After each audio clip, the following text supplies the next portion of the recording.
ay hariling natin. Narito ang DZR 9.4.1 para sa importanteng pagbabalita. Gasolina tumaas ng piso at 12 centavos sa Pilipinas. Inanunsyo ng iba't ibang kumpanya ng gasolinahan kabilang ang Sea Oil, PTT Philippines at Jetty Petroleum ang pagtaas ng presyo ng gasolina. Dito lamang Lunes, 8 ng Disyembre. Tumatayang piso at 12 centavos ang itataas kada litro ng gasolina simula sa Martes. Ayon sa mga kumpanya, magsisimula ang panibagong presyo bukas ng alas 6 ng umaga, habang ang diesel at kerosene naman ay mananatili sa presyo nito.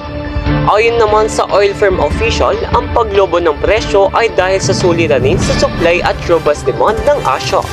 More news ba doon para sa Balitang Agad?